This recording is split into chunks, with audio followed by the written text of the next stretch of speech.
Hello, everybody. Welcome to this week's Educator live stream. I'm Tom, your host this week. With me also is Mr. Louis Cataldi, who will Hello. be sitting in the co-host chair this week. He will be in charge of pushing all of the buttons on the stream deck and keeping all of you in chat in line. Uh, Thank you for joining us. We've got a really, really cool stream this week. We are welcoming a couple of our content authors from our Unreal Online Learning platform, our web-based learning and training platform that hopefully all of you have used a little bit. And if you haven't, you'll be pretty well exposed to it today. So we're here to talk a little bit about the online learning platform, but really we're here to talk about our experiences and share our knowledge about creating learning resources for Unreal Engine, because it's kind of challenging to do. And we've got a lot of educators in the audience that watch. We ourselves are educators, and we create a lot of stuff at Epic. So this is a really great opportunity for us to share our experiences creating these learning resources and share some of the stuff that we're working on. So without further ado, let me please welcome Mr. Deepak Chetty and Mr. Justin Molman. Say Hello. hi to the Hey folks. guys, how's it Hello, going? folks. How's everyone doing? So happy to have you guys here. So you both work as content developers, educators on our online learning team. So for those that don't know, we have a website, learn.unrealengine.com, that is a fully fledged learning and training platform where we've got lots of courses that you can take to an Unreal Engine. So Justin and Deepak have been working at Epic for a while now, creating this content, and it's always a really interesting challenge to develop this stuff for such a dynamic application as Unreal.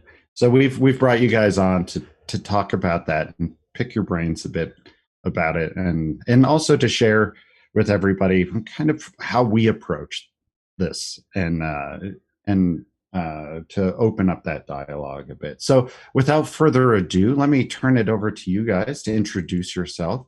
Deepak, why don't you go ahead and tell us a little bit about yourself, where you come from and what you're up to now at Epic Games. Yeah, absolutely. So my name is Deepak Chetty. I am a filmmaker. That's what I was trained in. I got my bachelor's in film from a place called Pratt Institute in New York.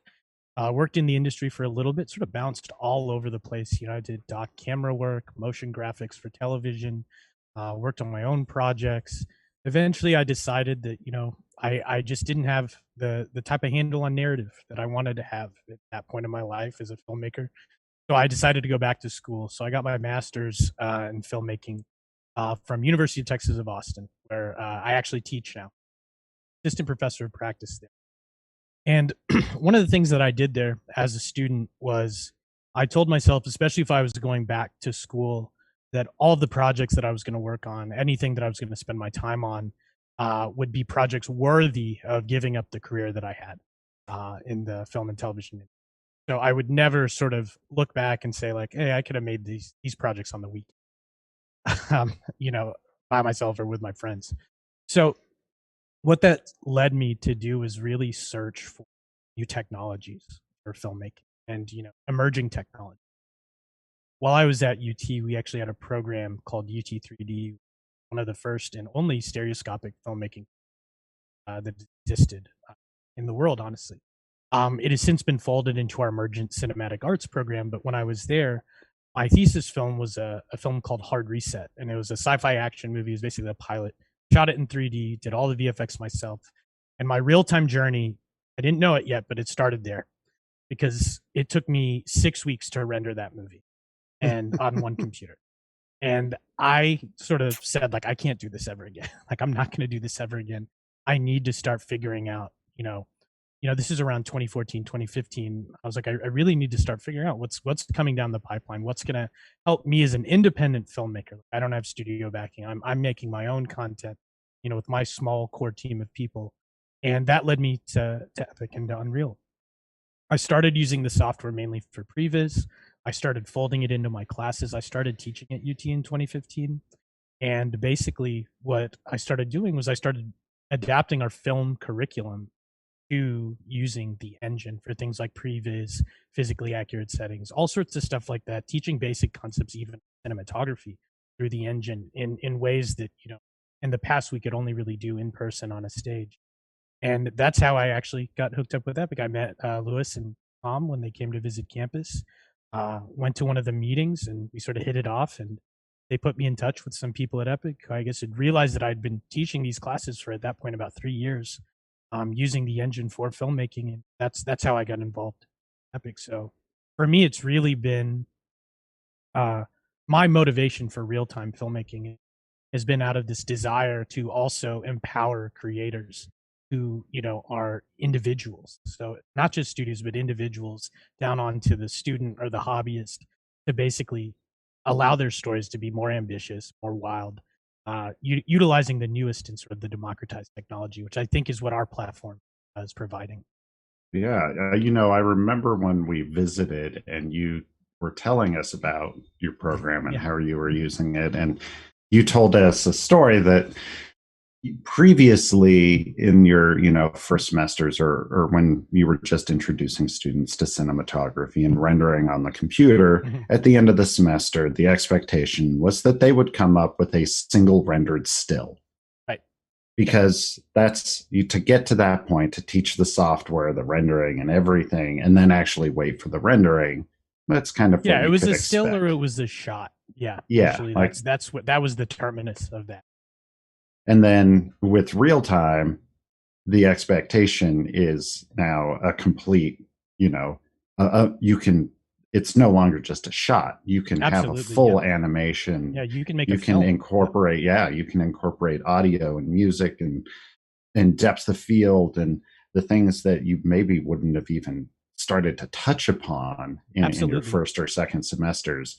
And that really demonstrates it for the individual, for the small studio. The technology really does unlock because this approach potential to teaching it is the same way I would be teaching this if we were using practical equipment. And I think that's what's beautiful about this, because the expectation used to be you might have a shot, you might put together a reel of stuff you've worked on, because we also a lot of VFX at UT. But our main background is strong narrative filmmaking, whether it be fiction or nonfiction. And so there was always that little bit of disappointment when, the first iterations of the class existed, where people would come out and, you can tell a story in a still image. Like, we all know that. But for these film students, like, they wanted to actually make a movie. And I think that's when Unreal really changed the game in terms of what we were able to do. I mean, we've had, these student films play at festivals, including South by. So it really was sort of like, it was a huge shift, even in regards to our expectation of what was possible. And I think the students, the class has become more popular than ever because of that, because we're a large state school. Well, not every undergrad gets to make a thesis. They go to film school because the class is so large. So this is just another outlet for them to create a full-on narrative piece. And especially for the types that are more, technologically inclined, like I was, who maybe would rather work with completely digital assets opposed to practical assets. They can still take all the knowledge that they've gained from the practical cinematography class, the editing classes, stuff in terms of directing act, and bring that into this, especially with the new developments with actors and stuff like that. Touch on one of the things that I think impressed me or still is present in my mind is that when we came to visit you, it must have been already, 3 years ago, 2.5, 3 years ago. Yeah. And, Tom and I have been doing this for a while, and we are used to going to computer graphics programs and to game programs. And so when we went to UT Austin there, we went to visit the computer graphics program and, and the game program, and they came and said, you need to go and meet Deepak and see what he's doing in the film program, which I think to us was a little unusual because 2 or 3 years ago, there were not a lot of film programs teaching Unreal Engine at the time. So, we knew of a couple, but it was not surprising, but it was still relatively unusual for us to go to a large state university, and find a film program teaching Unreal Engine, especially at a level where students were deep with their hands into it, doing real-time filmmaking in Unreal Engine. Now it's not as unusual because virtual production is becoming more commonplace, and the curriculums for virtual production are very exciting to a lot of large academic institutions because the demand is really high. So when we came back to Epic, we started talking about the work that you were doing, and we started talking to Unreal Online Learning and saying, you guys need to start working with Deepak, and started talking to the virtual production folks about the things you were doing, the outcomes you were getting from your students, and some of the films that you were doing, and started really sharing the enthusiasm for really the focus that was being put at a large state university on filmmaking with Unreal Engine, because it was pretty meaningful, especially since we could peek under the curtain and see that demand was going to be there across many, many large academic institutions. We were seeing it already as a demand for Unreal Online Learning because the user community needed it and wanted it, and people that knew how to look at curriculum as a whole and say, well, how do we teach this stuff? Was already a very emerging demand coming across all avenues. So yeah, it was Well, lucky that we I'm started forever working grateful together. for that meeting. So thank you. It was wonderful absolutely. to meet you guys. Well, so now at Epic, you're developing content for our online learning platform, and I'm assuming you're doing stuff that's film focused. Is that correct? Yeah. So I'm the track producer for film, TV, and virtual production. It's sort of all under one category right now. Cool. And our major goal for 2021 is to get the foundation and essential training out. We have a lot of courses coming out that I think going to be super beneficial for people in academia, but then also individuals, hobbyists, and even up to studio people who are trying to just get the basics.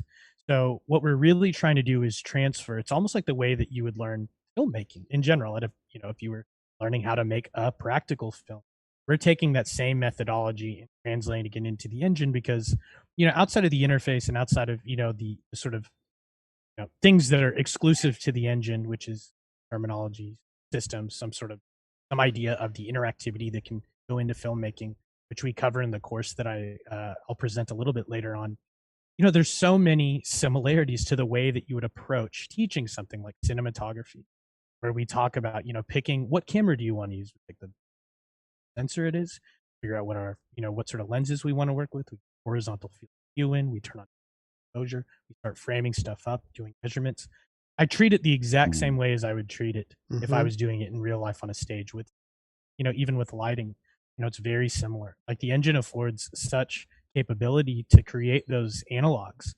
So where, even people with like the hardest thing that I find sometimes Unreal, and this is once again why we're going to go back to basics in 2020 and really lay the foundation so a lot more dynamic and forward-thinking content a little bit, is a lot of filmmakers, especially if they're not VFX, we want filmmakers to them to learn it. The thing that they struggle with the most is navigating the board, because a lot of them are working in 2D, programs that have no depth, no third dimension, right?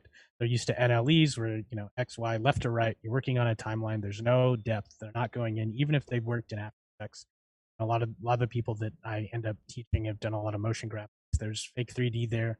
But once they get that done and then they start realizing, the vocabulary that's similar, the concepts that are similar, the way that you can pilot the camera, almost, look through the viewfinder, frame it up. It's almost like a switch flips. And then, they sort of realized immediately that if they are honest with themselves, they understand. This is why people like Justin are great too with the art side and the asset side. That if they collaborate or they're willing to sort of give themselves a little bit of a budget, they can make some incredible things that just would not be possible in live action. The short that I'll show a little bit of that's in the independent filmmaking with Unreal Engine course that's on UOL, the online learning platform. It's made with 100% free assets.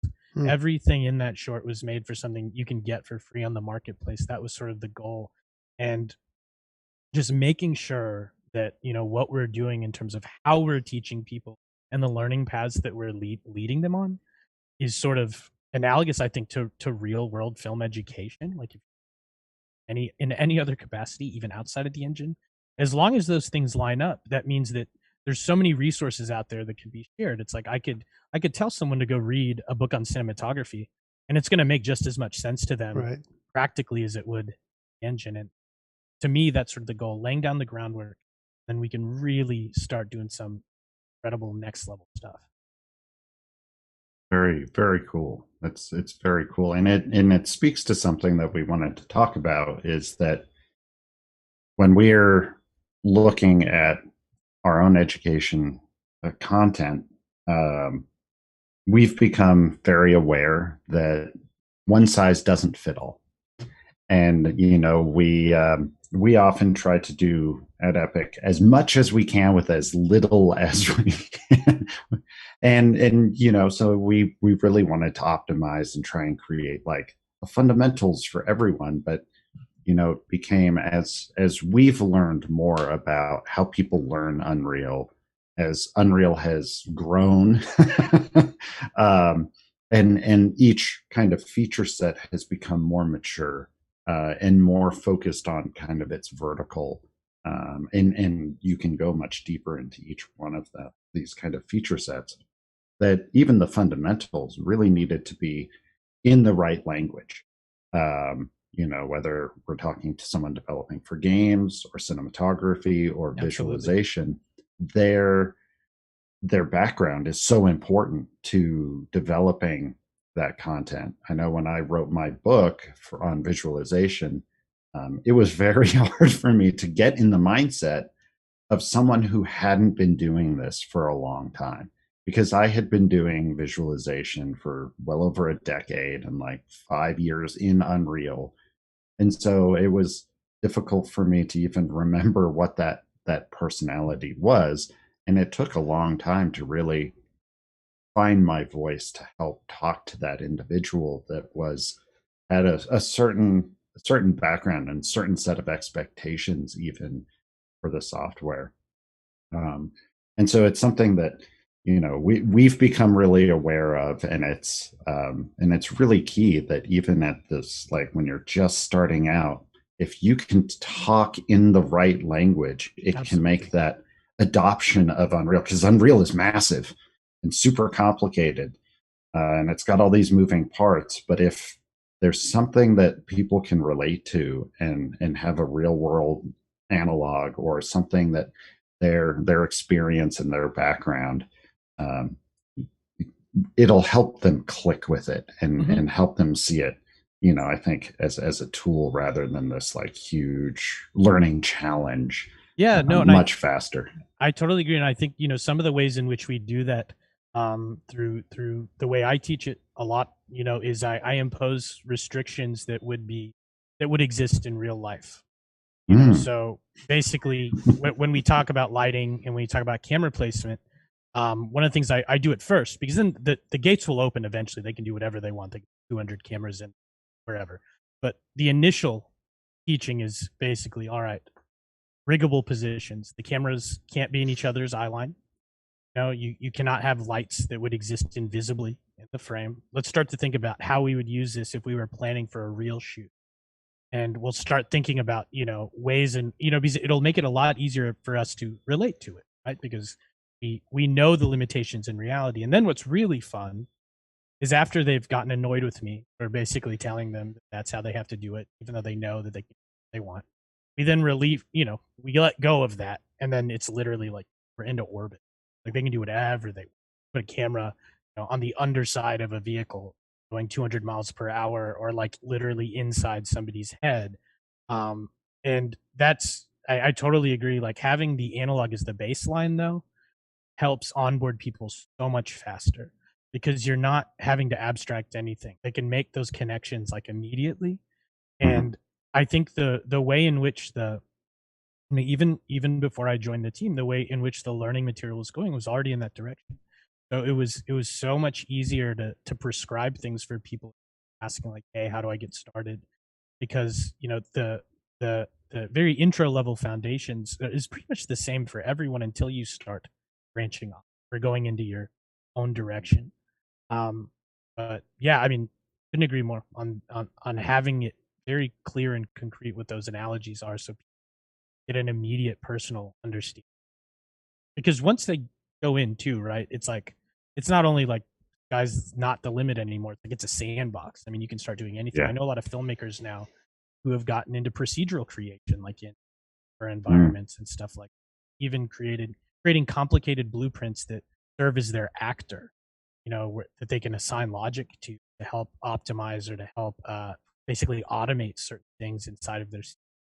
So the engine is more than just a recording medium. If you like that was the analog that a lot of people were using for a while, including myself, and I still think it's a little bit viable to say it that way, but I used to treat Unreal as like the camera.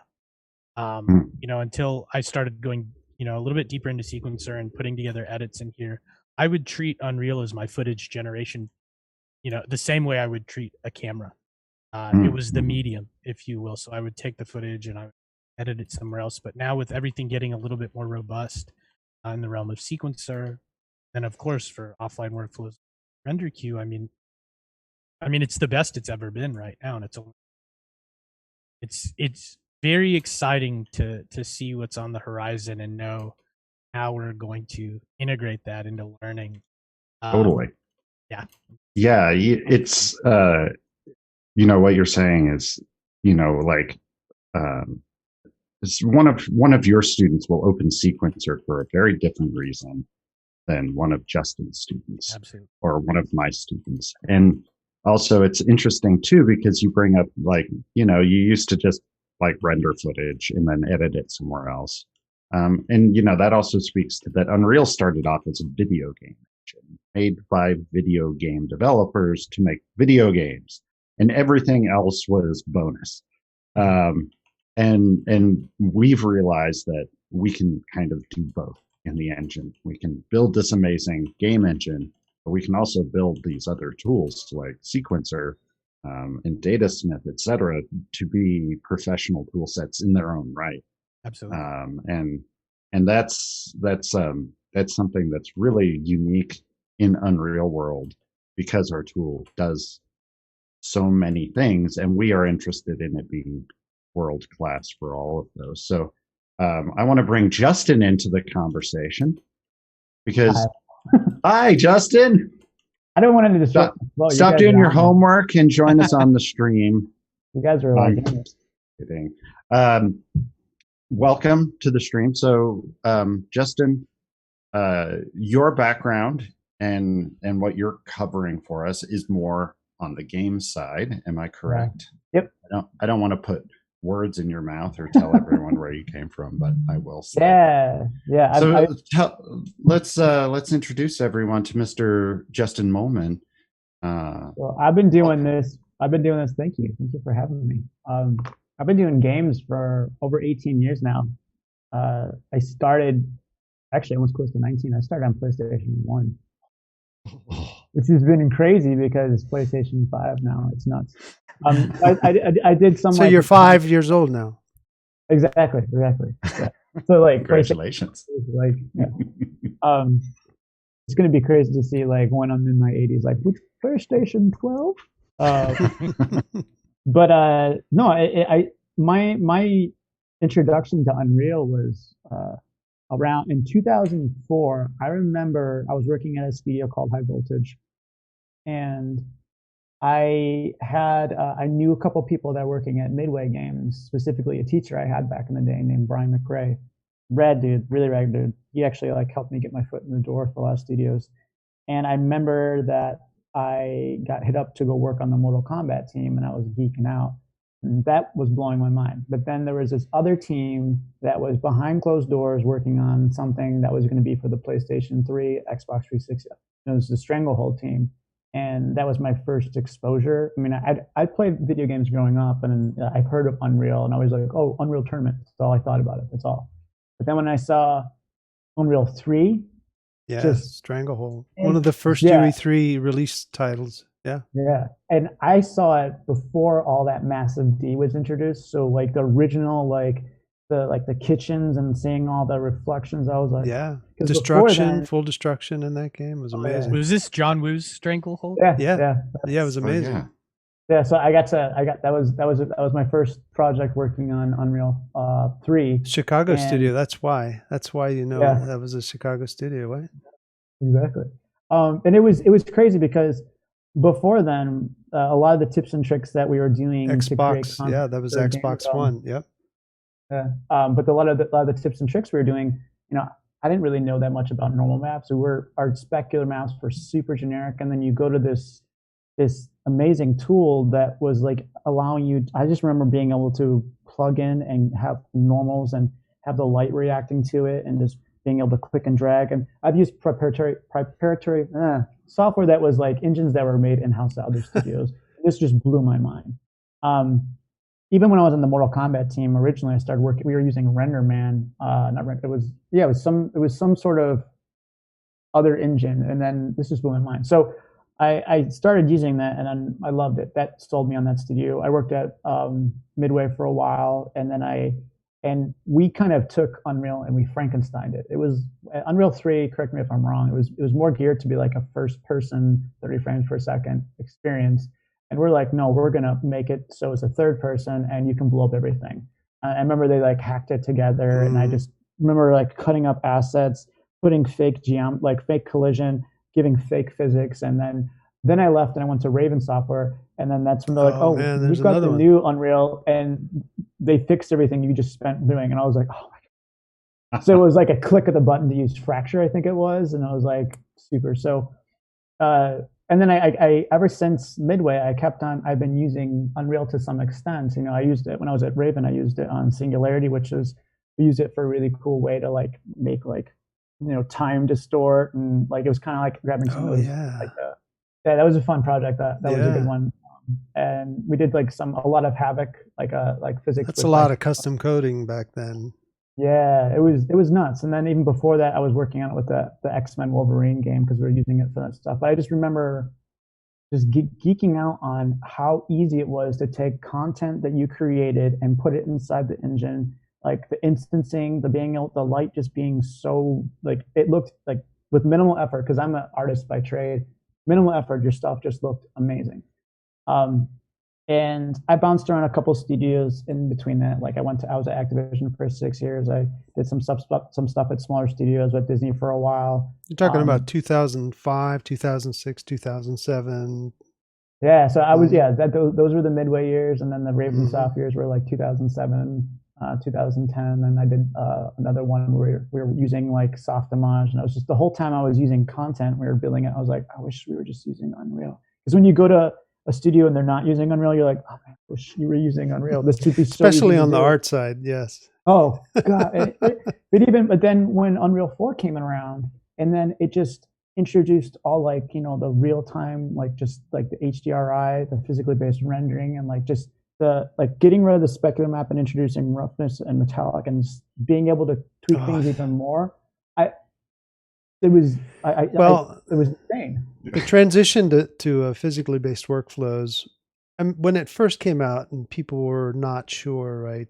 Because it was introduced in the film industry, and then when it came to games, people were like, I don't know, maybe not. And then people actually saw it when the Don't Not stuff came out, and those original games came out, and people were like, well, maybe this is a thing. We can just do it once, and it works both inside and outside, and we don't have to go and photograph things. That was my change whole the demo. materials. Was just taking a chrome sphere and moving it from inside to outside, and Yeah. game Counter artists' lighting. minds would explode. Yeah. And I'd be like, look, there's no cube map in the material. And they're like, And so one material for all of the levels? when I first got to Epic, one of the people that I spent some time with, because we would exercise together, was Brian Karras, right? So Brian Karras is one of the lead engineers at Epic. He's one of the graphics programmers that, was a big proponent and one of the guys that helped bring these workflows, into UE4. And he's like, yes, this is, and please forgive me, anyone on the rendering team, if I got that wrong. But I spent a lot of time talking to Brian about this, and well, not a lot of time.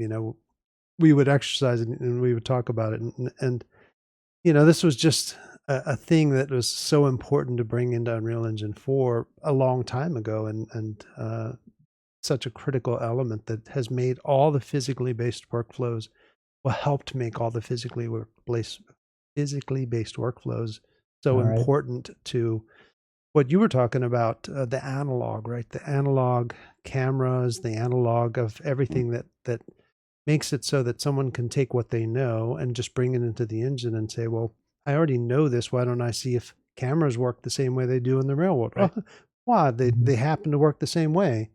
And the same thing is true for lights. Well, they just happen to work the same way. And, materials work the same way. So I can take what I understand about the real world, bring it into Unreal, and I don't have to relearn how things work. I can just understand how to utilize the tool to take my knowledge and make it work, right? And so from an artist perspective, what you're talking about, Justin, that makes an enormous difference. Because in the UE3 days, that was not the case. Well, this makes me realize how much I took for granted, by the way. No, so here's going to make you think even more. So before I was doing Unreal 3, even we started talking about reflections, I remember when I was making content for like PlayStation 1, PlayStation 2, I would literally, if I was making a reflection, I would have to make a version of the room or geometry and mirror it and make it lower res and make the ground see-through to give the fake thing. And so I was like, oh, which, it makes you more resourceful, but then you get a tool like this, it's like, and the one thing that so I kept on doing Unreal stuff, and then, I've been teaching for 14 years along the way too, which was a trip because I started teaching when I was younger than a lot of the students. And it was fun to do, but I think, what made me really enjoy teaching was I'd get my hands on Unreal 3, for example, and I'd want to scream it from the rooftop, like, hey, you need to learn how to do this. And I'd see people using the tool, and I know that the way I use it is not particularly the best way for some people, but the way that I like to use Unreal is I feel like with the lighting, the ability to set dress, it's great for telling stories, and it's something I think people don't, I'm an environment artist, so I feel like when I'm looking at games and even movies, and you can walk through a space and the person's not darting through it, but they're stopping and they're looking at it and they're trying to figure out who lives here, what happened here. That really that gets me excited, because that's how I am when I'm just walking around everyday life. I like to see the little details, and I feel like with a tool like Unreal, it gives you the power to have more geometry, higher textures, use decals, blend, everything in the artist toolkit allows you to build that base and then layer on all this history that can happen. Yeah, and I think without getting into trouble in the stream, that's the goals with Nanite and Lumen, right? Is to move into UE5 and to be able to layer those things in and to do more physically based workflows to say, here's film res assets and here's more natural lighting, and not have to do crazier things, but to invite more people into the tool set and to say, well, just take what you use in film and take what you're used to from a lighting perspective and not have to reinvent more wheels. Bring your wheels in and let's do more stuff, and once again, not to open up cans of worms, because it's coming real, soon, but right. Well, it basically, that is, oh no, go ahead, Justin. But it's like what you said, I've seeing, because I'm well aware there's people way better at this stuff than me nowadays, but I've been around for 5 console transitions and many development transitions, and I've seen someone's like, oh, it's going to change everything. most of the time it doesn't really change everything because people get excited by all the tools that are out there, but then you have to rein it back in, and it's always, it's those like design elements and principles that people have to get, like the good composition, balance, backstory, color theory, everything else that goes into that. Because I like to tell, because when I'm talking to my students, like imagine I come in, like, or someone comes in and it's like, hey, you have a suitcase, you got to pack everything in this room that means something to you. We only have limited space to build these levels. And like then you're going to give the player the control of the camera, and then we can't really control them most of the time, depending on the type of game. So you don't know how close they're going to get to something, what they're going to try to jump over. Mm-hmm. So you have to be able to give everything this nice layer of detail, but also make sure that it's optimized enough that it can run without dropping the frame rate, and kind of giving them the freedom to do what they want and not anticipating what they're going to go up to. Because there's always going to be someone that's like, I found the back of this and there's a giant hole. And it's like, well, sometimes we have to cut things out for optimization. Don't go back there. Yeah, just don't go back. Somebody put in an invisible wall so the player can't get back there, please. Art bug fixed. But I kept on using education stuff, and I kept running into Lewis just because I also work with the rookies, and I remember the very first time I ran into Lewis is I was actually interviewing to work for him at SCAD, but I kept in touch, and every single time I'd see him, I'd be like, hey, what's going on? I saw him, and we just always kept on. Let's clarify this. I tried to hire you, and you were like, man. No, it's because I did my master's. But no, and we just always stayed in touch, and then like he introduced me to all the people at Epic, and he introduced me to Chris Murray and like Jenny Connor and the whole team, and they've all took me under the wing, and they've allowed me to they've given me the freedom to kind of be like, hey, we want you to take what you know about education and game development and build out a track. And I think the track that I've always been trying to build out has not been to really change the way things are going. I just want mine to be role based. I want mine to literally be, if you want to be an environment artist or a lighting artist, we want to create courses that show you the skills that you need to become one, and then have project-based courses that give you the opportunity to test those skills out. So for folks who are on the stream who don't know anything about our online learning platform, let's fill them in just a little bit. So our online learning platform, I'm sure it's been linked here, learn.unrealengine.com, is a video-based learning platform. So like your lynda.coms or LinkedIn Learning, whatever it's called this month. And so we have can you describe kind of how these work? Are there just like a bunch of hour-long videos, or how is this broken down and organized? Like how do people deal with this? When you go on the website, it's actually really nicely laid out in terms of you can choose like learning paths that you're interested in. There's ones that are like tagged for just getting started, ones that are underneath a certain time amount. I particularly, I'm not being biased because I work for Epic Unreal, but I really do enjoy the quality level because, we have a really great staff that takes a long time to really make sure that what we're putting out is not like it's thought through. There's a plan to it. We have a syllabus in some regards that we kind of like. And it's definitive, right? I think that's what we're trying to do, is we're trying to make the definitive information. Yeah. And the way that it's handled too is like, we're doing more of the learning path to actually, give someone, hey, you start here and then you can go down this path. And the content itself is, we'll throw in little quizzes depending on what type of course it is. And it's not meant to like make you stuck. It's meant to make you think about what you just saw and how you can apply it to your own projects. Yeah. Yeah. Chris Murray now is saying the source of truth. I would exactly. agree with that completely. And I think, one thing that I've noticed too, especially on the film side, is we're on UOL right now. The film side of things are relatively new. We're just starting our big course push. In fact, 2021 is going to be we're going to have a big push for film, TV, and virtual production, online learning content. And one of the things that's been really cool to see, just talking to people, not only in academia or independent filmmakers, or people even in the industry, is that people are adopting the workflows that we are presenting. Even if they're workflows that have been created internally, And I think that that gives us, this sense that, source of truth for all this information. But what it also does is it creates a baseline for people from all sorts of to sort of come together and understand what each other is doing and what each other's working on. One of the cooler courses I think that we have in the pipeline is something that Justin and I are actually collaborating on. Justin sort of pitched this idea of, what is the difference between creating an environment, a high quality, cinematic quality environment that could also be used not only for virtual production but for interactive. What are the thoughts and considerations that go into something like that? And, no matter what learning path you take on the online learning platform, there's so much convergence between all of our industries right now that, as long as we sort of I feel as long as we're being clear that, we're not confusing vocabulary or terminology or overall methodology.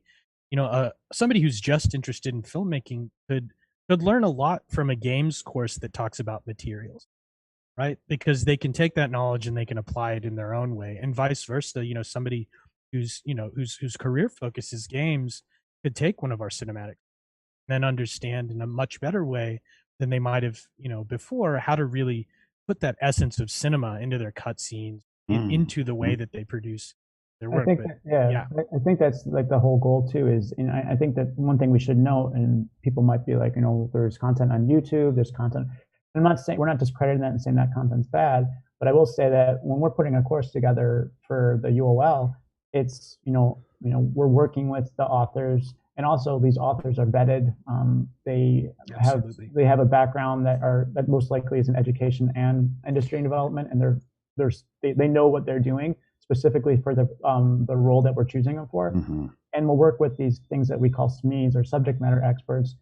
So once we have a plan in place, we work with people internal to Epic to kind of check them off. And a lot of the people that we want to create courses with are outside of Epic, and that's a choice because we want to see how people outside of Epic in the professional world are using the tools, and it makes our education, we feel like, more well-rounded because we're getting everyone's point of view. So, I mean, that's a very good point. And so many people, are used to going to YouTube to get, quick, fast learning. Why would I go to Unreal Online Learning instead of going to YouTube? What would be some of the advantages, would you say? Because I can go watch a hour, 15-minute, whatever video on YouTube really quickly. But I don't know whether it's good or bad unless I go follow somebody and I like it and learn to go there because I go back repeatedly. YouTube is it's hard to qualify what I find on YouTube. Of course, what I find on Unreal Online Learning, what you're saying is that it's been vetted, but what are some of the other things that I might like about the way that you're all serving up content on Unreal Online Learning? Yeah, I think one of the things that we do a lot is a large part of our courses, especially deep dives, are going to be project based. So we're going to be providing the assets that really will take people through every step of the way, whether it's a broad subject or it's a smaller subject. And once again, it's not to discredit anybody on YouTube. People out there doing incredible work, but I think what Justin said is a really good point. Is we are taking, what we are doing as creators inside of the company. We are getting feedback from not only people who are, really well tapped in the industry, and giving us, what we call subject matter experts, doing reviews on our syllabi and sort of the methodology that we're using. But like sort of what Chris Murray said, it's like it's the source of truth. This is what we consider the definitive ways to learn these topics. And once again, not to discredit anybody on YouTube, but for every individual concept in the engine, you could probably find dozens and dozens and dozens of different approaches. And what I've found is, as an educator in academia, so purely on the academic side, is when I have students come in and they have never used UOL, but they've sort of, in a good way, they've taught themselves some things. They've been proactive. They've gone on YouTube. Very many of those students, their knowledge base is spread out all over the place, and it's a lot harder sometimes for them to zero in on something and focus because they've had to put together what their knowledge has been from 24 different tutorials to achieve a singular goal. for example, opposed to just following one course that sort of taught them everything, or at least gave them a broad overview. And I really think that you know, we've gamified it in a way to, with the idea of the badges, keeping track of, you know, the learning material, and that's something that I think is, you know, sets it apart from, you know, the other third party platforms that offer individualized authors, or, you know, people putting that content out. For example, at UT now, I mean, I've fully integrated the badge system into some of my classes and the assessments that we provide on UOL. Yeah, that's something that we're seeing a lot more, and it's I think it's a great model. We're calling it all sorts of stuff. Flipped learning is, I think, the one that's kind of catching, and it's this idea that because these courses are sources of truth, that as an educator, you can point your students to what we have on there and feel confident that this is the right way forward, and it's accepted in industry, it's accepted at Epic Games. Whereas when you find something on YouTube, and there, you know, I'll chime in, there's amazing resources, and there's people out there doing such amazing stuff. Unreal's so big, and there's so many use cases, we couldn't cover it all. So we need the community to go out and show what they're doing and show how to do it their way. But having that fundamental source of truth as an educator is really, really key, because like you said, those students, if all your students, and we see this now becoming really common, and we even use it at Epic Games for our own fellowship and some of our own projects, is using the badges and using these courses and leaning on those to teach the fundamentals and to demonstrate how to use the engine.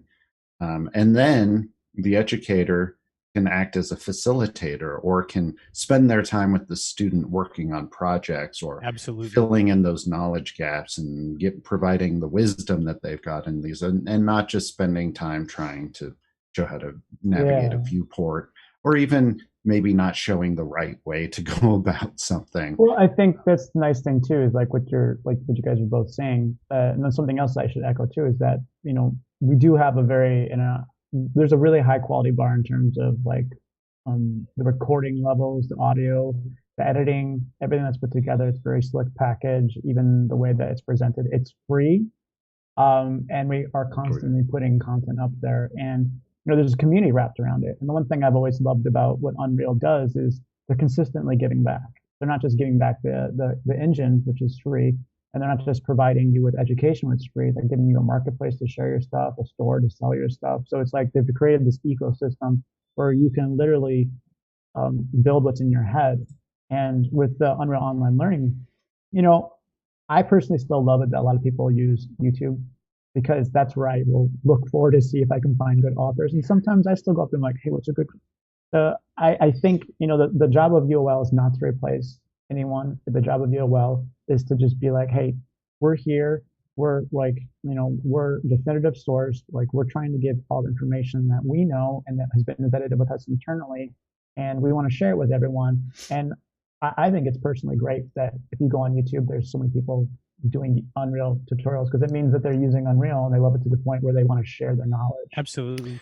There's some, and then even to speak to what like Deepak's doing, like I teach at a couple of schools, and I know that, you know, one of them, CJ Spectrum, which is all online, they're completely using everything that Unreal's doing, because they're like, hey, we can just integrate this online. This is perfect. And, you know, I see that happening to more and more schools in the future, and not just schools, like small studios, large studios. It's good free training that, you know, we're really taking the time. We're not just pushing it out. We're taking the time to make sure this is something that we would be proud of, and we're pushing out. Well, and it's evergreen too, you know, and if it needs a refresh or an update, you know, those are things that are through the system that we use to put it all together. It's very possible, because one of the things that, you know, I do love about the YouTube community, or, you know, wherever people are posting sometimes on Vimeo too, is that, you know, a feature can come out, be released in an update, and within 24 hours, somebody's put together a really 30-minute. But, you know, like we're sort of saying, it's like, you know, that's the initial reaction video that's explaining the feature, but it's not coming directly from us. So it's really cool that we have that stuff to get people interested, get people up and running. But our courses take a while to produce if we want to get them at that level.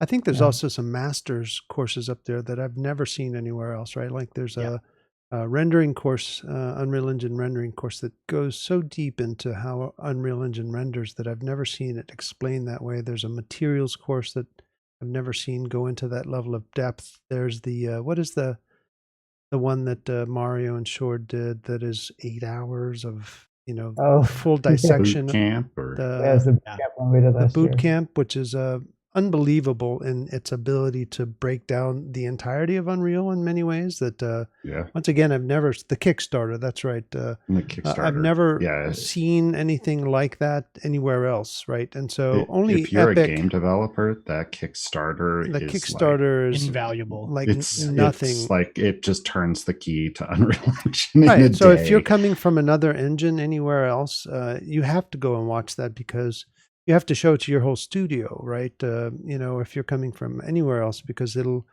give you such insight into what you're walking into with regard to a development tool.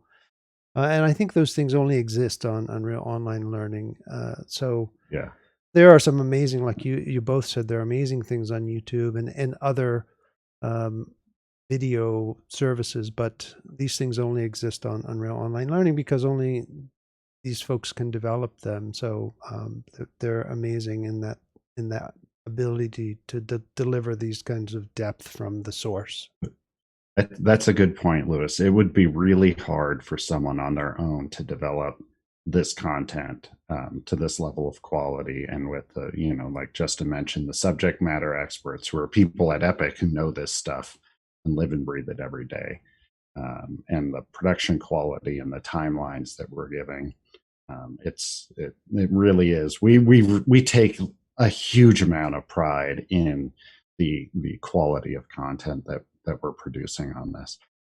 So why don't we take this opportunity to show the folks some of the stuff you guys are working on? Who wants to go first? I'll switch it up. You want to go? I'll go first. Oh, Lewis wants to go first. You're gonna. You good? Okay. All right, let Justin. you guys go first. Why don't you show us some of the stuff you're working on here? So this is like older, but I'm going to be rebooting it. This is a course that I did, by the way, if you ever want to check it out. It's just building a detective's office. Originally was going to have follow-ups, which I am, but I'm actually taking this one, which is set up as a block out, and I'm going to be starting to transition it, hopefully, to create content for UE5 down the road. So yeah, I mean, the whole goal for this one specifically was to show how much work goes into just a small scene. And this is just set up from a block out standpoint. This is like what I would consider alpha in a way, where everything's in there. There's a base texture, there's a base model. My my naming conventions all set up. I have everything generically placed. I know what I need to make and I know what is missing. And this is possibly something that I might do a print screen, like push Z, get an F11. Do a couple of print screens, give it over to concept bars to do some paint overs to take me a little bit further. But for right now, the goal is to tell a story with a small scene using Unreal by using a lot of repeated assets, but also using content that is broken into pieces so it's better for streaming.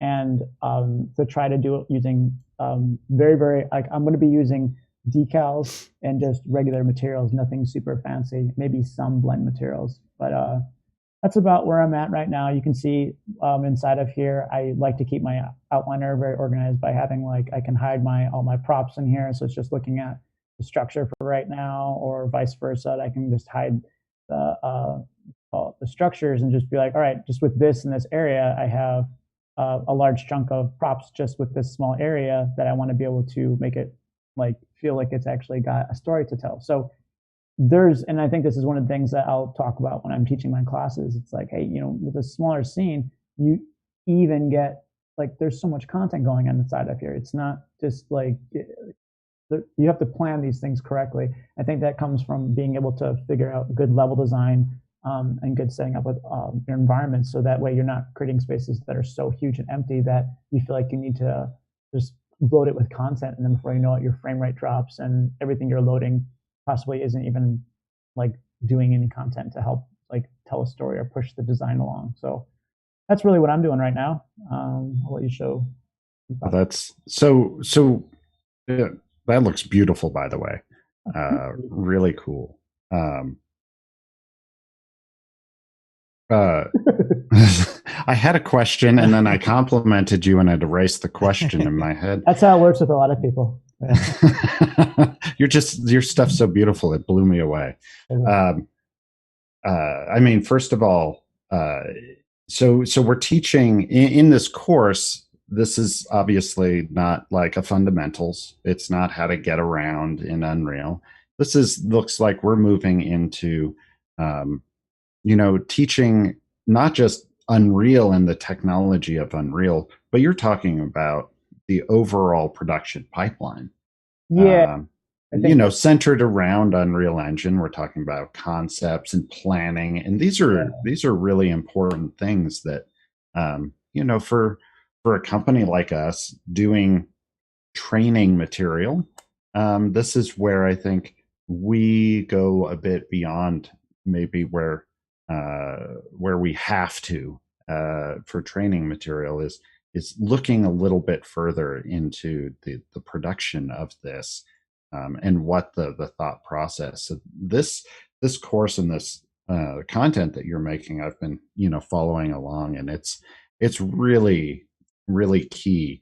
Not just like figuring out how to place lights and do light maps in Unreal, which again, we've got lots of content. There's lots of YouTube videos and documentation on all of that.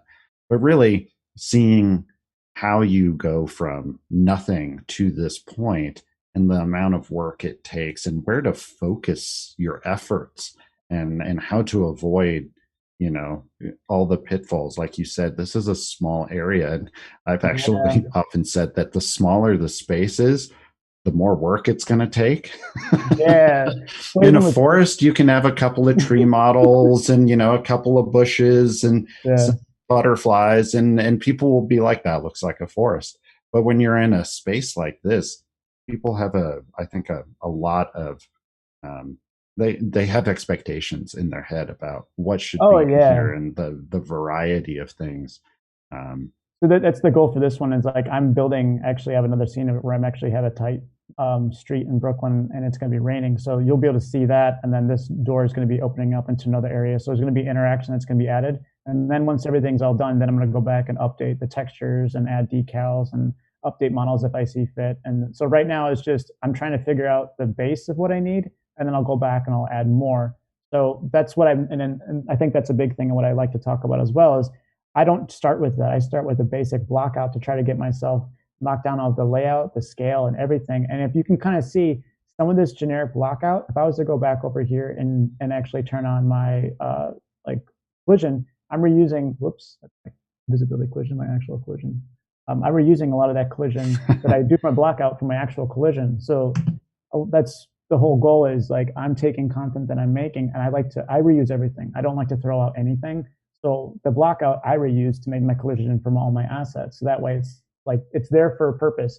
But also if I'm working with, a level designer, a gameplay designer, someone else who's actually taking my block out and being like, all right, I'm going to start placing some paths. I'm going to start placing some like triggers and whatnot. I can be over here making everything look pretty while they're over there laying everything out. So we can start working in the same space at the same time, and I'm not stepping on anyone's foot. So that's a huge part of the pipeline. I think, with our courses, like we'll introduce the skill sets, but that's why we like to talk about these project-based ones, because, when you're working on something with Unreal, when you get into a studio, you're never by yourself. You're working with others. So how do you play well with others? Absolutely. And it really is about that teamwork and integration and problem solving. Every scene and every project is different, and every team makeup is different. Yeah. And so it's really valuable to look in, and this is why we find people like yourself, Justin, and Deepak, that know what they're talking about and are good instructors, because we really want to make sure that it is definitive and that it has the authority that it needs to have, and that it has that insight. Justin, you can bring a lot of insight into that process because you have done it before, and what works and what doesn't. Deepak, the same for you.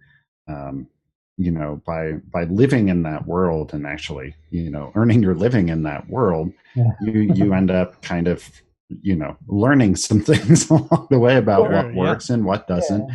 And being able to share that with everybody is really key. And we take a lot of, I think, correct me if I'm wrong, but it's one of the things that I think during the production of all of this, we spend an enormous amount of time making sure that when we demonstrate a workflow or a technique, that we make sure that is the right way. Absolutely. I think I know when I've done stuff, I have a lot of anxiety about teaching the wrong way, because then that means that whoever's watched that is going to go forth and maybe keep doing the wrong way or teach other people the wrong way. Another thing to really remember though is that at the end of the day, it's a tool. It's nothing. It's it's kind of like it's like a hammer or a screwdriver. I might hold it different, but it might give me the different result. But Unreal is a tool. It's just an extension of the skill set you have. And I think, I'm well aware that the more that you dive into certain parts of the industry, you might miss other things, which is why the SMEs are so great. And getting to work with people like Deepak and Lewis and yourself and Chris and the whole team is great because we all kind of keep each other on our toes. Yep. But the one thing that I think we all share that makes this work so well is that we all are very passionate about helping, whether it's Unreal or whatever. We just want to be able to take what we know and share it. But we all have an enthusiasm. So when we're talking, we're like, yeah, we don't want to put you to sleep with it. And we don't want to tell you like, hey, you have to use Unreal. But it's like, no, we want you to use Unreal because we love it and we could see what it is. Like when Deepak starts talking about everything he's talking about with film, I'm not going to lie. I don't know what he's saying half the time, but I know he's super excited. So it's like, yeah, I want to watch his courses now. I have an interesting question for you, Justin. When you work on projects, and I'm curious if you guys have run into this on the Unreal Online Learning team, but when you're working on an environmental piece like that, I'm curious if you've run into people working with Unreal Online Learning that have taken on environment pieces as small teams, because I could imagine that would be actually helpful with regard to reviewing and contributing, primarily from the review perspective, right? Like it's not very common, I think, that actually in a production environment that you make those environments by yourself. And so it can be very hard to look at it objectively when you're only putting your eyes on it. So even in an Unreal Online Learning scenario, it would be interesting to sort of approach that with 2 or 3 people where people are contributing and reviewing it and sort of giving each other critiques, so that in the process of assembling it, modeling it together, lighting it, materialing it together, they're actually able to critique as a group and bring it up, raise the tide together. I'm curious if you've run into that because, working on a game team, that is very common where everyone brings it up together because more eyes are on it. That's a good point. I mean, honestly, we've talked about doing potential like project-based courses where we have people overlapping, like a level designer sets it up, environment artist will come in, and then kind of working with each other on it. I think that's also why when I initially shared it, I was like, hey, if there's parts where I get stuck, I would screen grab that and I would send it to concept art because maybe I'm stuck on it. I'll give them some reference, be like, hey, I need to figure out this area. You do a paint over, and while you're doing that, I'm going to start blocking out this next area. So that way momentum doesn't stop. But in terms of taking something like this, yeah, there'd be multiple people working on it, especially like, potentially like the lead artist would be the one doing the heavy lifting with the structure. And then, the senior artist might be taking like the larger, more hero set or key pieces on there. It's kind of fun because I had a class this morning with a school in Germany called Pixelvision, and they're learning a pipeline about literally how to create content for Unreal. And I have them all broken up into teams of 4 and 5, making scenes not that much bigger than this, and they have 8 weeks, and it's literally like they're going through like finding the reference, blocking things down, blocking out, making sure the layout's all good, adding the details, breaking it up into pieces so it streams correctly, and then what can you repeat. So it's interesting to see because I'll monitor their Discord channels and I'll be like, oh cool, that's it. I know sometimes I want to say something and then someone else will pop in and say it instead. So I'm like, oh cool, good. So yeah, you're right. Like more eyes on something always helps. Yeah, that's interesting. It just occurred to me with the context. You know, certainly there are artists, and you see it throughout ArtStation, right? You know, this is my thing, my environment, and of course, you've got very experienced people that can pull, you know, large environments off. But in the context of trying to, you know, do all the materials and all the lighting and build all the assets and, you know, do all that stuff, that's a heavy lift for people Yeah. people coming into a tool set, and so Yeah. that can prevent people from finishing. How many people do I know that have hard drives full of half-finished projects? Oh, Well, yeah. I I think think it's everyone. yeah, I mean, I think one thing though that's interesting about a lot of the filmmakers is they take on a lot of that stuff on their own. You know, especially a lot of the independent film. They're utilizing this software to basically try to be a one person show. I Mm. don't want to speak for everyone, but I'll speak for quite a few people I know. I'm in the process right now of helping on a couple of the VES self study challenge participants, ArtStation challenge, right? And you know they're all soloing it. You know, they're all solo filmmakers, Yeah, and I it's think one thing that's interesting about the engine, though, and this is something that I talk about in my classes specifically for filmmakers, you know, because there is the art side of things that is separated from what I teach. I do not really teach beyond composition, you know, lighting, sort of layout. I'm not teaching asset creation in any of my courses, whether it's for Unreal or it's for academia. But one thing that I find very important, and I think this helps for on the film side of things, is when I make a short film in live action, or you know, if I'm working on a feature, if I'm working on anything, a commercial, nobody ever comes up to me once it's done and asks me if I built that set with my bare hands, right? Or if I made the costumes yeah, that my yeah, characters are yeah. wearing. And one of the things that I've tried to, you know, really talk to a lot of the filmmakers about is, you know, assets are out there. Asset packs are out there. We have a lot of free assets. You have you in a way, you do not need to silo yourself off in that way. I'd reach out to collaborators, give yourself a budget. And so, you know, when we talk about, you know, some of the courses that we're creating on the film side, you know, we're using Megascans. Like Yeah. I don't want you to go spend, you know, weeks of your life learning how to model if you're a filmmaker who has no interest really in modeling and texturing. Unnecessary. It's completely unnecessary. Absolutely. And so I think that, you know, a lot of a lot of the way that the game has changed too has been the democratization of assets. I remember when I was an undergrad, the early 2000s, like if I wanted to go online and buy something, it was very expensive for like an individual object. So you know, I sort of had to force myself to learn how to do the just enough to get by in terms of what I wanted to do. Now it's really it's a time versus money thing, I think, for a lot of people. It's, you know, if you want to cultivate those other skill sets, and once again, I'm speaking mostly to the film side of things, and not even people from the VFX industry that are coming into this, but like, you know, practical filmmakers who want to learn this is a tool.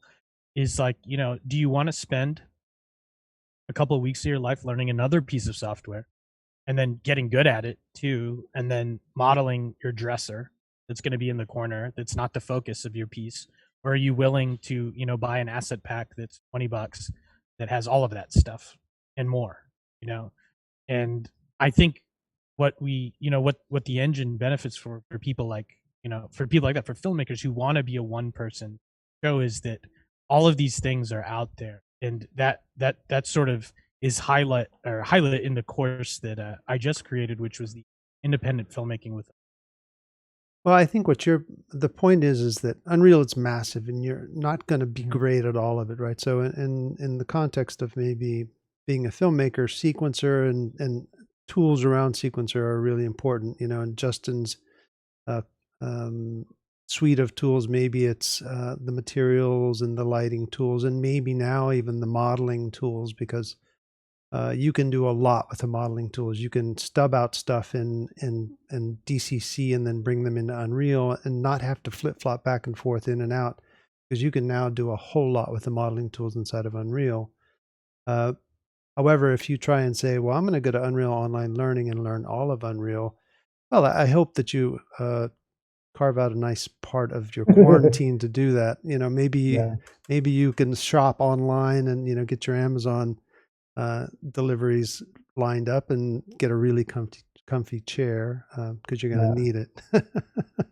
No, and that's Yeah. the one thing that's kind of exciting. It's like, you just have to know your role with what you want to do. I know my role that I've chose my lane. Doesn't mean I can't change from it, but I want to do environments. I like doing environments.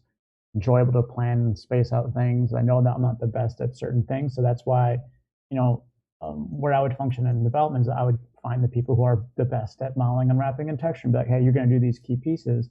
So you just, like Deepak's saying, like if you're going to be someone who's using the tool to create movies, you're not going to do everything else. You're going to be creating that movie. So don't be hesitant on using these free assets. These things that Unreal is, this is content that's being created and shared. So yeah.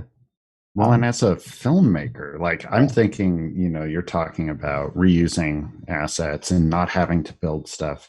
I flipped on and I'm like, well, what about the universal backlot? Like Hollywood's been reusing the same asset packs for a long time. And most people probably don't know that they've seen that same, that same town square in every movie in the 80s. It's like when Qui-Gon Jinn's using the women's razor. Right. Or, you've got the Starship Troopers in the train on Firefly. And, it's just, and although they're not remaking every box and prop for every movie, they're going to the prop master and going, hey, you got a bunch of barrels we can put in the back here. Absolutely. And I mean, it kind extends of what to VFX Quixel is now in the marketplaces. And what's cool as a filmmaker is now you can download entire cities and buildings and gyms, and you've got like a free backlot. Right. Which, how else would you have done that before? So it's really cool for filmmakers, and a lot of people are discovering how moving into this virtual space. Game makers have been doing it forever. And I feel like game makers do that too. With they're gonna, if you're gonna hire me to build a bunch of assets and Lewis is the boss, he's not gonna be like, we're never gonna use assets again. We'll create an asset library and we'll reuse what we can. And some things might be updated, but you're still never starting from scratch. Yeah, absolutely. And I think as things become more complicated and we introduce stuff like PBR, you can now reuse things so much easier, because that Coke can that you model now looks like a Coke can in whatever application you put it in.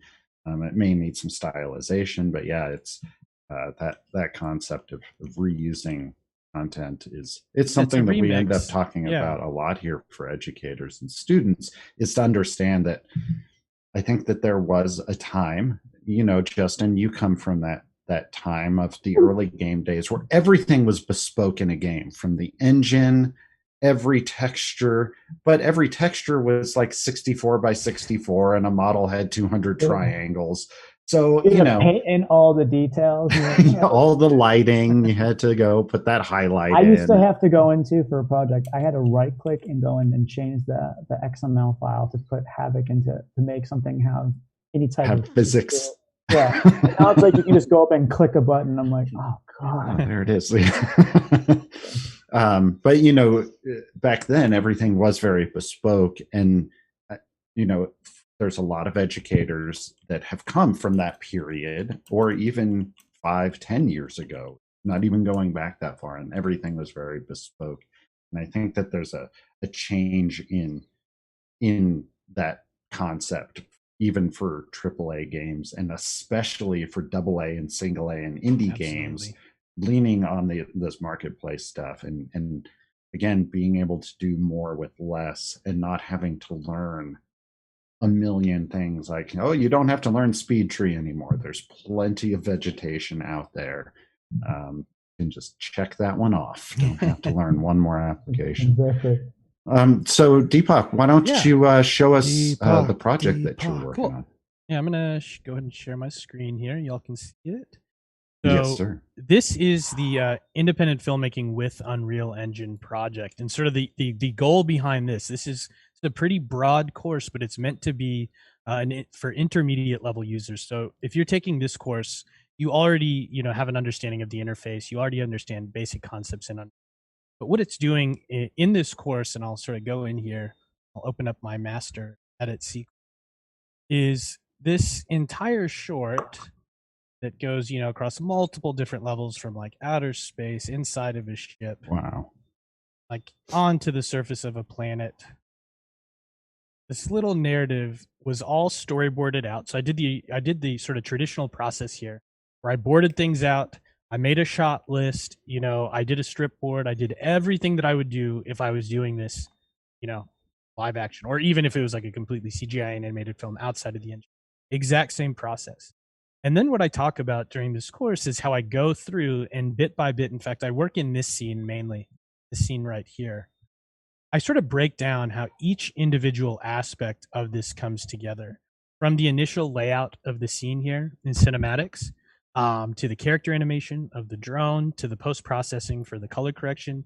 I basically show how you can take all these different things that would have been sort of separated in traditional film production, and even in a lot of CG workflows, because it's not real time, right? And we sort of talk about how we combine all of those things live in the engine in real time using Sequencer and all the other features. So this course, basically, if you download it, you'll get this project file. The video material really only covers this scene right here, but you'll have the entire project to mess around with and sort of open up. What I encourage people to do is actually maybe even try to refilm it, because everything is laid out because we're using a master sequence workflow. So if I want to go in and say edit this scene right here, I just double click, we enter this sequence, I can enter the individual shot, and I can go and change things. But if I go back to my master edit, everything is here. So it's really teaching you how to do a film from start to finish inside of the engine.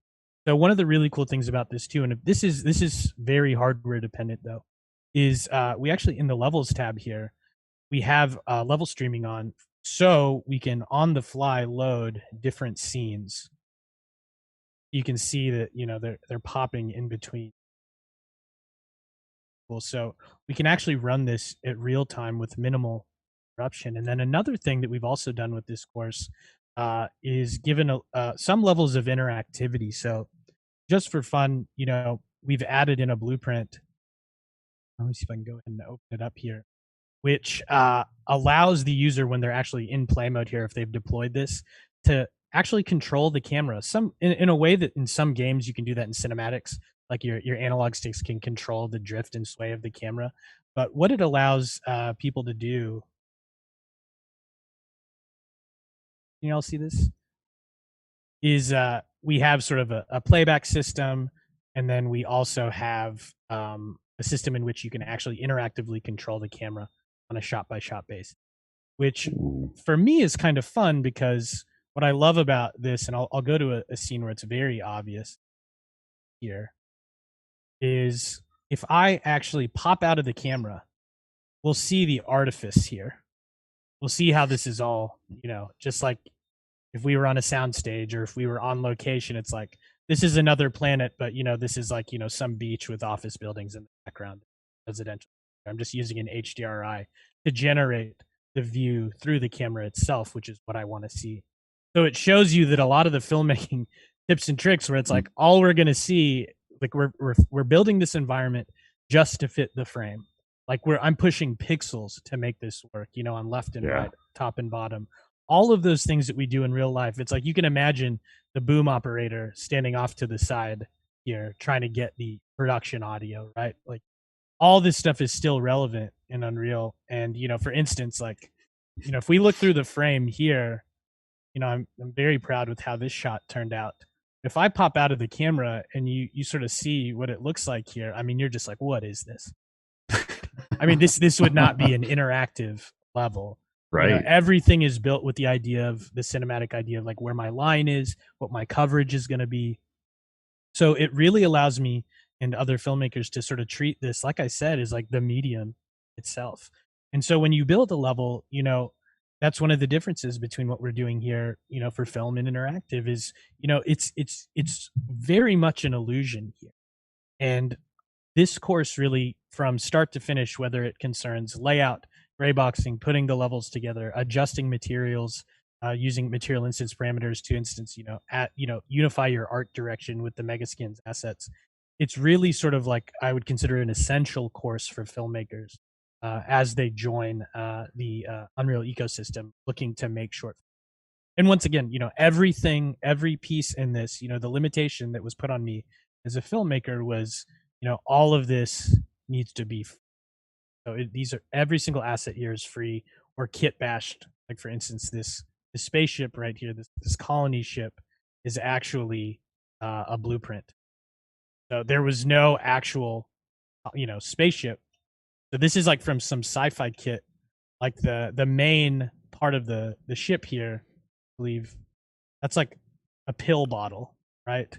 And these things are just desks. Right, so you put them all together in a blueprint and you can create, of course, would not hold up to scrutiny close up, but you can, you work with scale and you can create customized stuff for the engine too.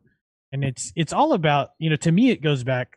What I loved about putting this together is it reminded me of when I was a kid and I was first learning filmmaking.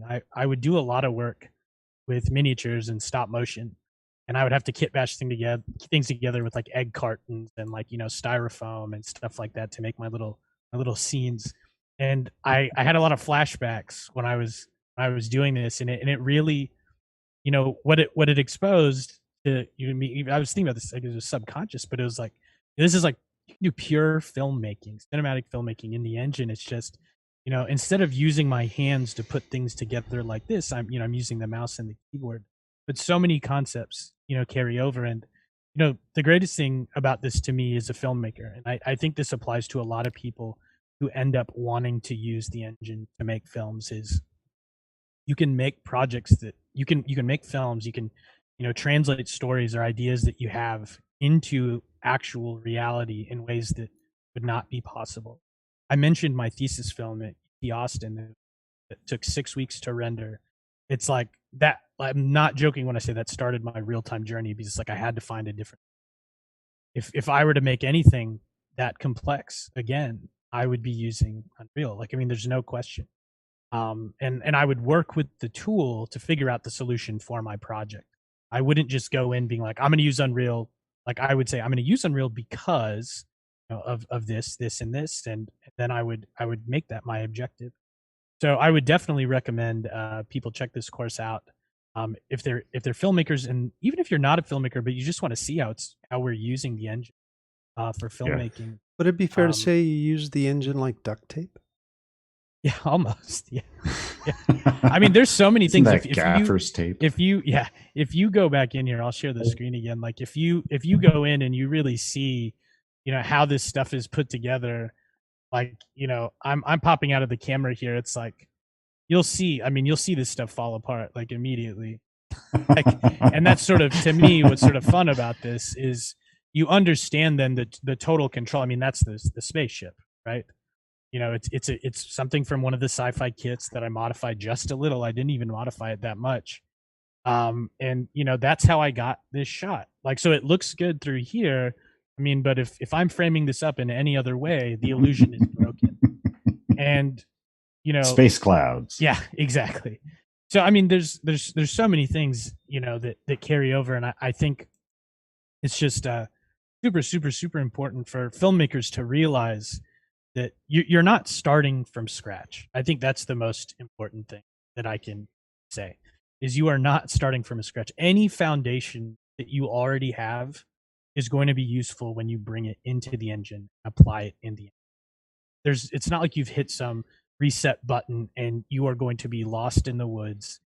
I'm very, very positive when I tell people that, like, you're just going to continue to build upon that, albeit in sort of the digital realm here. But as we get further into the way that this technology is utilized and democratized, not everyone's going to have an LED wall.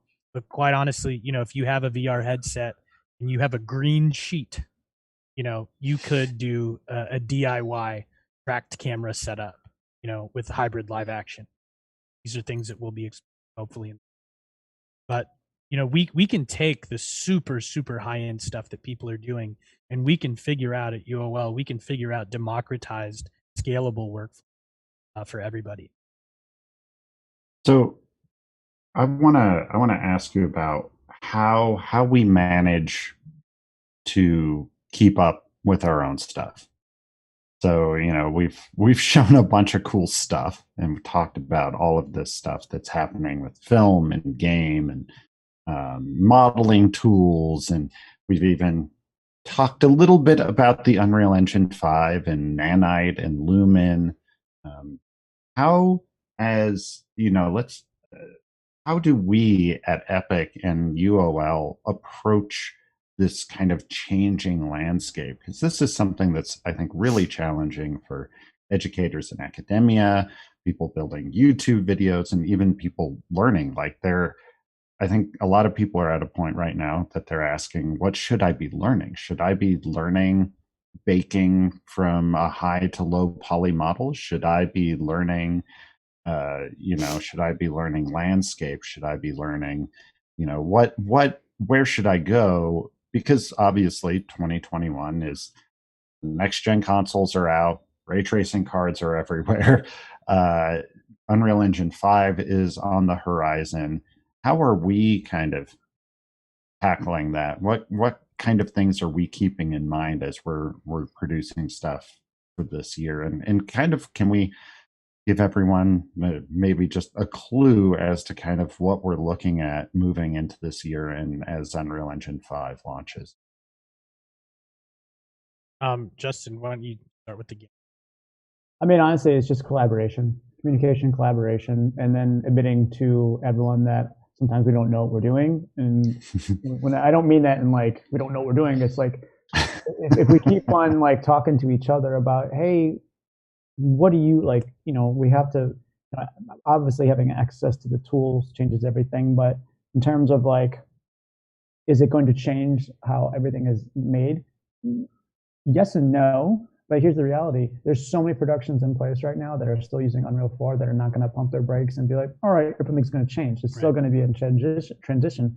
And I'll tell you right now, I still use a lot of the tips and tricks that I used when I was in PlayStation 1 for this stuff now. So I don't think anything's really like, obviously it's going to be changed, but I don't think it's going to be to the point where we need to think about a brand new way of doing things. I think we're just going to take what we've been doing as always, and it's refining certain steps along the way.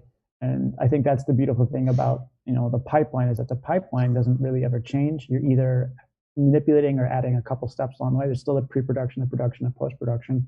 It's just, sometimes you'll get these tools that possibly allow you the option to omit a couple steps. And maybe there's a new piece of software that's added that may work, that might not work. I mean, we've all been to many GDCs and SIGGRAPHs, and there's like, hey, here's a new piece of software. You're like, this is going to change everything, and then it doesn't. Every single year, it's like, we're going to have the magic unwrap button, and it's like, all right, cool, we're still waiting for that. But the biggest thing I would say to anyone that's ever, the only reason why I've lasted this long in the industry is because I've always leaned back on the basics of design and elements of design, and just making sure that I'm really thorough with being able to communicate and collaborate, and then really say hey, I don't know what's up next. Can we work on this together? And that's why, specifically for game development, I'm seeking out and working with these authors that have their finger on the pulse for certain disciplines that I necessarily don't. I just got done talking to a super talented technical artist. I'm like, this is great. He's bringing up all these things that I didn't think about that. I didn't think about that, which changes the way that I might approach creating the education for that. So I think the one thing that's always been a huge thing that which makes the UOL really work is that we all support each other. If I don't know something, Deepak's ready to help me. Chris is ready to help me. The whole team, Cole, everyone on the UOL team is super they just want to help each other. And if they don't know something, we're going to figure out something together. And I think that's, again, why would I say use UOL? It's because there's such passion to help each other learn these things. And obviously you hear about you see the demos of UE5 and you're like, hey, does this mean we can put unlimited polys in there? Unless you have an amazing system. I mean, there's always going to be a budget, and that budget's always going to require some sort of workaround. And now what that is, you might be able to have some elements where you don't have to do a bake, but you're still going to bake some things. It's just how it is. I think to your point, and I'll let you say what you're going to say in a minute, but the minute you allow people to do more, things get bigger, right? That's just the way that things have always happened, right? PlayStation 1 was like, that's great, let's do PlayStation 2. oh, well, Yeah. let's also make things bigger and crazier and more. And then let's go to PlayStation 3 and 4 and now 5. Great, let's make things bigger and crazier and fancier. And that's always going to be the case. And I think that that's the trajectory that seems to be apparent, right? Open world gaming and more cinematic storytelling seems to be the trajectory. So what does that require in many ways, which is to go from these ideas of core principles of understanding the tool sets to applying those principles to bigger, more cinematic, dynamic, open, give more player agency to where wherever you go, there's a story there waiting for you that gives you more immersion in gameplay. And that requires more understanding of how to do what you want to do in the tool sets, which is applying all the things you're going to learn, in a place like Unreal Online Learning, and then being able to craft an experience there. But I just want to, I'm sorry, Deepak, you were going to say. Oh, no, I guess, for me, what I see, this year and in the V5 is the further democratization of making this easy to a degree. I think on the film end, especially, the idea of optimization is tough right now. If you don't have that background. And a lot of, solo filmmakers or small groups of people, people who are not studio based or not, have not been through VFX and understand the pipelines, but they still, have the talent to put together, a good layout, create a good scene, create a good composition. A multitude of different things. I think they're gonna feel rewarded, as this technology continues to move, because the technical limitations that have sort of held us back, in terms of the stuff you've even, that have been made public in the demos, it's like, it's really going to open up the scope of what we can do. And I think, at least what you were saying in regards to even games becoming more cinematic, it's like the further we get to this convergence, the closer we get where our industries are colliding, right? The easier it becomes to share legitimate resources. Like no longer will the film models be sort of gated because of resources. If people are working on properties that could share those assets, right? We could figure out easier pipelines to get the models that are used for cinematics into the game pipelines and stuff like that. But I think looking forward to the rest of 2021, like I said before, what I'm really excited about on our end, because we don't have the foundation just yet that Justin has created his courses, is really getting that core group of courses out there for film, so they can feel like they have enough knowledge and they're ready to jump into whatever they want to do. I think as we go forward and as things keep moving, it's like the biggest thing is this stuff just gets cheap and it's more affordable if we're talking about things like that. Of course, if people can get their hands on a graphic, but the barrier to entry is so much lower. And then like something that like Lewis brought up, it's like, again, every single console transition, there's more powerful tools, there's more memory that can be used. So it's like, obviously, like before, I remember playing Resident Evil when it first came out. It's like you didn't really see much movement. And then when they were talking, you're like, oh my God, terrible dialogue, but like it was blowing your mind. And now it's like we have the ability to put the bones in the hands and grab things and have normal maps animate and everything. So we can really get in there and give the expression to tell those stories with those cinematic tools. But I still think, as we see all those push forward with the AAA games, you're going to see people who are like, man, but I really miss the old times. And you'll see indie games just keep growing. Yeah. So I like that there's that nice balance. Like, it's not just, like nothing but AAA. I like that there's that hardcore team of people that was like, I got an idea, I'm going to make it. And sometimes it comes out quick. Sometimes they're, doing like what Cuphead did. And it's just like, oh man, that took forever, but you can tell. So, no, I'm very excited about what's happening with games, and being someone who grew up in the golden era of games and seeing where everything's going. It's awesome to see that this industry, and knock on wood, that it did so well in 2020. So I think that's another thing that should really empower people to check out what we're doing with the Unreal Online Learning, is because it's all free content that's going to give you the education to learn how to do these things that me and Deepak are able to do, and then you can make your own themes.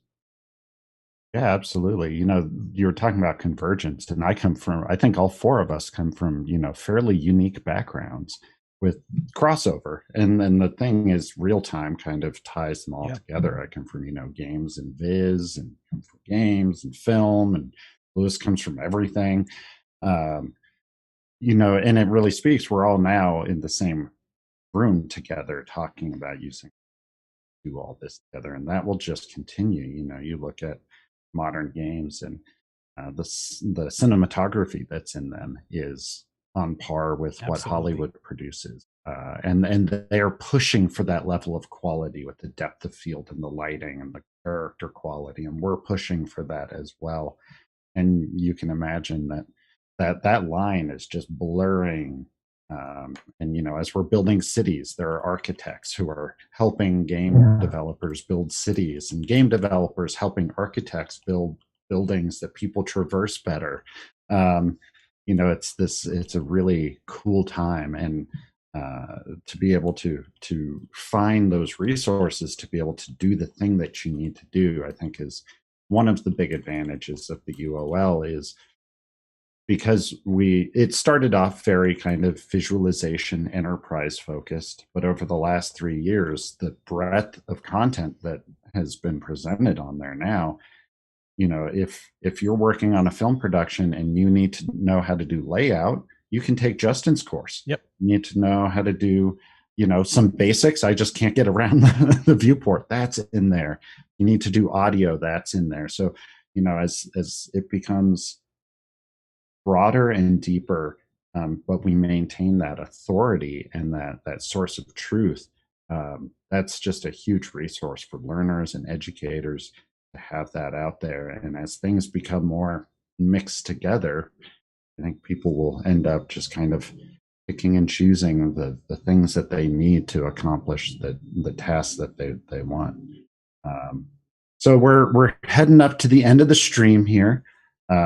This has been really fantastic. I want to thank you guys for sharing your stories with us, and sharing your work with us, and sharing your thoughts and your opinions. This was a really great chat.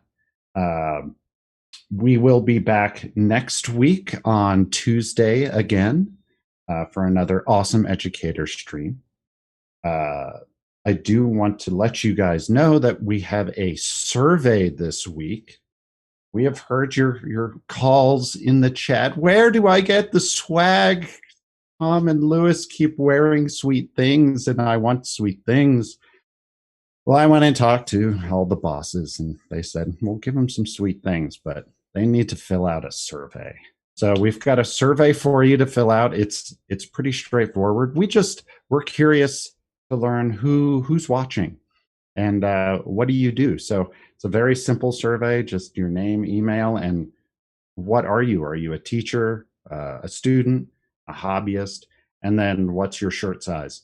And then we will choose our winners tomorrow before end of day. So be sure to fill out that survey today. If you're watching the video on demand stream of this, sorry, do tune in to our live streams for a chance next time. So fill out that survey, and tomorrow I will draw a winner, and I will let you know who has won some sweet Unreal Engine / Epic Game swag. So the URL is now up on your screen, as well as the QR code. So you can use your phone and fill out the survey, or you can go on your computer and fill out the survey. Either one will work just fine. So the QR code, you can take a picture of it with your mobile device, and that will take you to the URL, or you can just punch it into your computing device. You might have one of those if you are watching the stream. So Justin, Deepak, Lewis, do you have any final comments before we head out today? Just have fun with what you're doing. Like, I know we are throwing a lot of content at you. There's a lot of options on doing things. There's so much content on UL to watch. For example, I have to watch something 3 times for it to sink in. So it's just how I function. So just really figure out how you function, and treat the courses potentially like a buffet line. Like, hey, try a couple on them, and then maybe if there's one that really strikes your interest, go back and watch that, and then try to follow on and practice. But these are skills that they're going to help you in so many different industries. So take advantage of them. Yeah, I want to echo. You didn't have them when I was younger. I want to echo what Justin's saying about taking advantage of stuff that may even not be in your wheelhouse. Because like we're talking about this convergence, it's like if you're a filmmaker, like I think it's worth diving into the interactive capabilities of the engine, because you never know, like it could automate something for you. You might be working on a project where that's a large part of it. So yeah, I mean, I'm gonna right along with what. And I go along with what that Tom and Lewis say. So the flow. The circle of agreeing with each other. Yeah, and my advice is really simple: is with tools as large and as capable as Unreal. Remember, you can make Fortnite in Unreal. However, don't make Fortnite in Unreal. Why? Because Fortnite's made by a very large team of people that developed the tool. Instead, what I always used to tell students was that you need to start out with small victories, right? I knew lots of students that tried to make a character when they never made a character before in something like ZBrush, and they would introduce and if not choose mediocrity intentionally, and that would be very heartbreaking for them. Instead, I would say make a belt buckle, make the best belt buckle, and don't make a full character until you have a pretty good belt buckle, because you will be really happy with yourself. And then maybe you'd make a belt with a belt buckle and then go from there to, pants or something, or a shoe. But if you go for a full character and you're really disappointed, you may never make anything else again. Whereas if you make a really good belt buckle or a really good shoe, then you're like, oh, I'm going to go for the pants and the shoes, The point being is that small victories lead to successful wars that you win. And those are wars with yourself more than anything else. And so Unreal Engine is exactly the same thing. If you're like, I'm going to make Fortnite or RPG MMO, or I'm going to, do this whole massive monolithic thing, you may not. And once again, that leads to hard drives full of half-finished projects. If you finish a very small, any one of these courses, you will actually begin the momentum you need to launch everything and anything. So start small and win and succeed, and those small little battles will lead to victories that may launch careers. And there are so many opportunities for careers in real time and with Unreal Engine right now that I think all of us have changed our lives because of it in one way or another. So by all means, with regards to free tools, free learning, and advice from a lot of people that have taken advantage of it, go forth and succeed. Awesome. That is the right advice. Unreal is really huge. Pick your battles, and yeah, try and finish something. Try and make that thing actually, happen. And the feeling you get from, even a small victory is phenomenal. Getting just even a basic game packaged and running and you can show your friends is astounding. And so, yeah, don't set yourself up for failure. Use these resources, use this advice, and have fun. Have fun with it. It really is. It's the most fun you can have right now on a computer, as far as I'm concerned. Who needs to play video games when you can just make them all day long? Well, go ahead, Justin. Oh, I was going to say, like, no, what Lewis said is 100% right. Like, don't, there's a reason why even our courses take time, because it takes time to do anything in these engines, and it takes time to make games and make movies. It takes teams and budgets. So when you're trying to do these things, start off little, and take the momentum, that rush you get from understanding and making something, and either share it with your friends. So it's like kind of like if I told you where I live, I don't remember my address by the street names, but if I have to describe it to someone, then you have to break. So it's like if you learn something, pass the knowledge on or share, like get excited. And, that's what I did in college. I still keep touch with a lot of my buddies, and we still take each other on to like learn things and do things, but we always do it in small pieces, never huge. Yeah, because it's like, just small, like what Lewis said. All right. Well, thank you, Justin, and Deepak, and Lewis for co-hosting. No, thank you for taking your time to be here. This was phenomenal. You were excellent guests, and thank you for everyone who joined us today on the chat and is watching the stream. Remember, fill out that survey, and good luck to you on getting some sweet Unreal stuff. All right. That about wraps it up for us this week. Bye, everybody. Bye, guys. Bye. Thanks, Tom. Bye, guys. We do like that. Yeah.